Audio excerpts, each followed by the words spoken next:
The local paper in San Luis has put out a hit piece on what we've been doing, written by a Maria Martinez.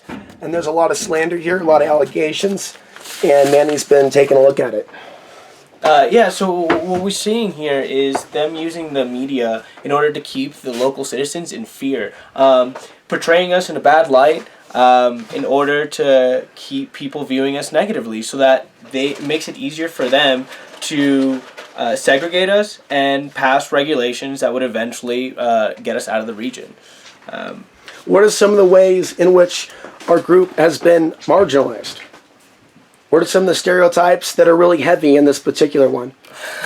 So we've now been named desert dwellers. We're dirty people that live off of only handout. You know, we're out here just squatting, living off of what we can, trying to put our children into the school systems without paying taxes. I mean, they're making accusations that they have no basis to make, no factual basis. And both you and I are single males. Neither of us have children. That's correct. True? Okay, so neither you and I have children. I am not accepting food stamps from the state of Colorado at this time. Neither am I. I do not go into San Luis for their water. It happens once in a while, but when I do, it's 5 gallons. For the most part, I go to Alamosa. So there are these. They're telling the people that we are like the people that are leaving the trash that have created problems for years, almost as if we're advocating for lawlessness. Right. They're actually planting the seed in the people of San Luis right now. Yes. And I've been labeled a racist, which I'm going to talk about in another video. Yeah, and what's ironic is actually we're part of the groups going out cleaning up some of the illegal dump sites. We work really closely with some of the people who organize the illegal dump site cleanups.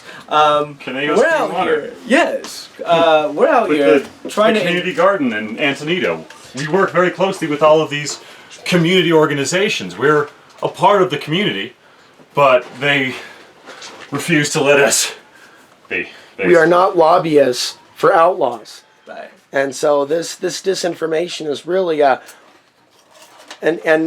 we don't know. Tactic. It's a very effective tactic in fear mongering. They get to control the minds of the citizens in their little town if they keep them in fear of everything outside of it. And that's what they're doing here. And that's what they didn't address. They didn't address the county sheriffs pushing people down the street, threatening them with arrest, threatening you with arrest. Yes, several of us, and actually put a fellow friend in cuffs. They're segregating. They're doing it very effectively. They don't like that we're exposing that there's a number of illegal actions taking place at once, with the enforcement of rules that haven't been properly passed yet, and you've been going over the whole land use code, highlighting things. There doesn't seem to be any concern that the law is not being obeyed, that free speech is not being respected. No, and the rights to personal property and liberty as well. Sorry, I've just lost my train of thought. It's a difficult thing. It's a difficult thing that we're facing, for sure, to deal with this level of slander. Because most people, when they go off the grid, they have to contend with the weather. You know, they have to contend with survival, but contending with the whole community hating you when you're not even in their community, just like because you're in their county. Right. That's like a whole new level of hatred. And sometimes it feels racial, and sometimes it feels like class warfare as well, combined together. Yeah, and this isn't the first time. They've been successful in the past of just attacking people one by one.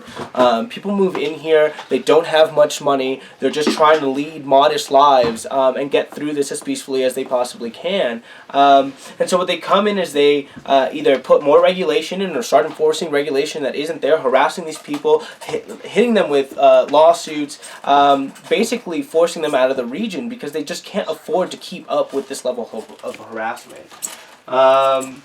This is the first time in a very long time, if not ever, that they've had a united front against them saying we're not going to stand for this anymore. And now they're trying to beef up their tactics. Now they're trying to militarize their law enforcement. They just asked for grenade launchers, for non-lethal rounds, beanbag rounds, non-lethal shotguns. I mean, this is no joke. You know what I mean? And 2 AR-15s and 2 lethal shotguns, along with a whole bunch of ammunition for them. They're asking for to see if you have a permit to do what you're doing right now? To see if I have a permit to run off of solar panels, which isn't illegal. I own the damn solar panels. I own the batteries that connect them, or that power everything. And there's currently no code for DC in the state of Colorado, so there's nothing that they could possibly enforce.